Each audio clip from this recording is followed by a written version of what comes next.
আজকে একটা বেহায়া চাটনি বানাবো। বেহায়া চাটনি চিনেন? বেহায়া চাটনি বানাবো, যে চাটনিটা সব কিছুর সাথেই চলে যায়। এতটা বেহায়া যে কোনো কিছুর সাথেই সে নিষেধ করে না, সব কিছুর সাথেই সে চলে যাবে। ধনেপাতা পুদিনা পাতার চাটনি।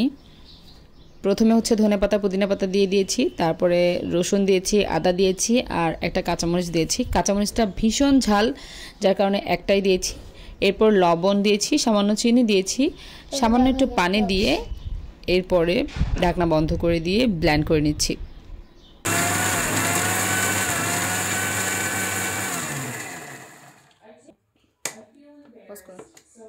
ব্যাস, একদম সহজেই হয়ে গেছে ধনে পুদিনা পাতার চাটনি। খুবই মজাদার হয় চাটনিটা। এটার মধ্যে আর একটু টেস্টটা বাড়ানোর জন্য আমি চাট মশলা দিচ্ছি। চাট মশলা দিলে এটার টেস্টটা আরও একটু বাড়ে। এখানে লবণ চিনি কিন্তু দেওয়াই হয়েছে। এখানে অনেকে চাইলে টক দই দিতে পারেন, অনেকে মেয়োনিজ দিতে পারে। তো আমি খুব সিম্পলের মধ্যেই করতে চাচ্ছিলাম আর কি, তো যার জন্য চাট মশলা দিয়েছি। ব্যাস, আমার ধনে পুদিনার চাটনি একদম রেডি।